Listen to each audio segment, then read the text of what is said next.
আসসালামু আলাইকুম সবাইকে, আশা করি সবাই অনেক ভালো আছেন। যারা এই মুহূর্তে আমাদের চ্যানেলটিতে আসছেন অবশ্যই বলবো চ্যানেলটিকে সাবস্ক্রাইব করে আমাদের যে সকল ব্যাংক রিলেটেড ভিডিও আপলোড করা হয় সেগুলো দেখার জন্য অনুরোধ রইল।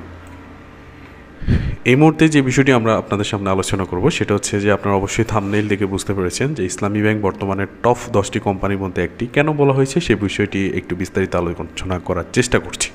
ওকে, এখানে দেখতে পাচ্ছেন একটি নিউজ।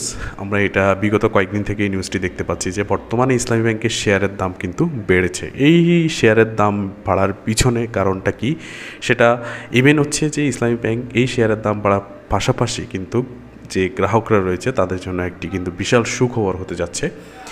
পুঁজিবাজারে 12 বছরের মধ্যে সর্বোচ্চ অবস্থানে পৌঁছেছে ইসলামী ব্যাংক।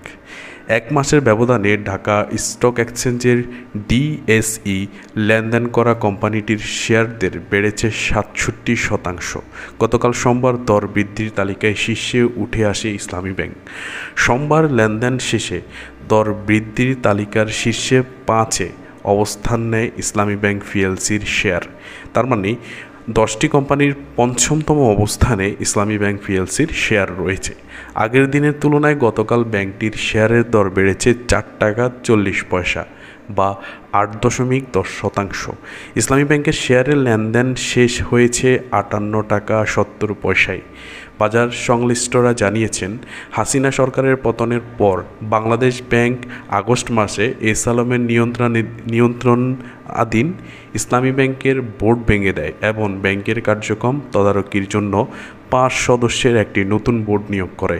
পরে সোনালী ব্যাংক ও রূপালী ব্যাংক উভয়ের ব্যবস্থাপনা পরিচালকের দায়িত্ব পালন করা ওবায়দুল্লাহ আল মাসুদকে চেয়ারম্যান করা হয়েছে।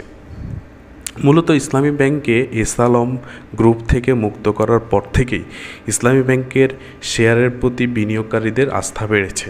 এছাড়া ইসলামী ব্যাংকের পর্ষদে পরিচালক হওয়ার জন্য বেশ কয়েকটি ব্যবসায়িক গ্রুপ শেয়ার কিনেছে বলে খবর পাওয়া গেছে।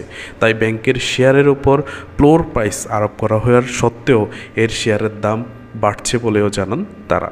আশা করি বুঝতে পেরেছেন যে বিগত কয়েকদিন আগেই কিন্তু এই নিউজটি প্রকাশ হয়েছে এবং এই নিউজের মাধ্যমে বর্তমানে যেটি বুঝতে পেরেছি এটা হচ্ছে ইসলামী ব্যাংকে যারা ডিপোজিটার রয়েছেন, যারা গ্রাহক রয়েছেন তাদের জন্য কিন্তু বিশাল একটি সুখবর যে ইসলামী ব্যাংকের বর্তমানে 10টি কোম্পানির মধ্যে কিন্তু তাদের অবস্থান বর্তমানে পঞ্চম অবস্থানে রয়েছে।